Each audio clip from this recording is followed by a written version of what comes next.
Pump ಬಿಚ್ಚಕ್ ಕಾರಣ ಏನಪ್ಪಾ ಅಂದ್ರೆ ಇದ್ರದ್ದು ಸ್ವಿಚ್ ಶಾರ್ಟ್ ಆಗಿತ್ತು, ಇದ್ರ ಥರ್ಡಿಂಗು ಹೋಗಿದೆ ಪಂಪ್ ಸ್ವಿಚ್ ಇಂದು. ಅದಕ್ಕೋಸ್ಕರ ಬಿಚ್ತಾ ಇರೋದು. ಇದು ಥರ್ಡಿಂಗ್ ಹಾಕ್ಸ್ಬೇಕು, ಇದಕ್ಕೋಸ್ಕರ ಪಂಪ್ ಬಿಚ್ತಾ ಇದ್ದಾನೆ. ನೋಡೋಣ ಪಂಪ್ ಟೈಮಿಂಗ್ ಬಿಚ್ಚಿ ತೋರಿಸ್ತಾನೆ ನಿಮ್ಗೆ ಟೈಮಿಂಗ್ ಹೆಂಗಿರುತ್ತೆ ಮಜಡ ಗಾಡಿದು ಅಂತ.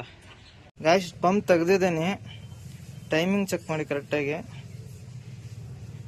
ಈ ಕಾಚ್ ಕಾಣ್ತಾ ಇದೆ, 1 2 3 4 5 6 7 7ನೇ ಕಾಚಿಗೆ ಟೈಮಿಂಗ್ ಬರುತ್ತೆ.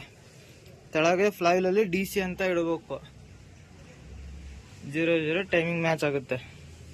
ಆಮೇಲೆ ಇದನ್ನ ಲಾಕ್ ಮಾಡಬೇಕು, ಈ ನಟ್ಟು ಲಾಕ್ ತೆಗೆದು ಲಾಕ್ ಮಾಡಿದ್ರೆ ಪಂಪ್ ಲಾಕ್ ಆಗುತ್ತೆ, ತಿರ್ಗೋಲ್ಲ. ಇಷ್ಟೇ ಟೈಮಿಂಗ್ ಇದ್ರದ್ದು. ಪಂಪ್ ಸ್ವಿಚ್ ಹಾಕ್ಸಿದ್ದೇವೆ ಹೊಸದು, ಪಂಪ್ ಫಿಟ್ಟಿಂಗ್ ಮಾಡಿದ್ದೇನೆ, ಪೈಪ್ ಗಿಪ್ ಹಾಕಿ ಎಲ್ಲ ಗಾಡಿ ಚಾಲು ಮಾಡೋಣ. ಕಂಪ್ಲೀಟ್ ಆಗಿದೆ, ಗಾಡಿ ಸ್ಟಾರ್ಟ್ ಮಾಡಿದ್ದೇವೆ.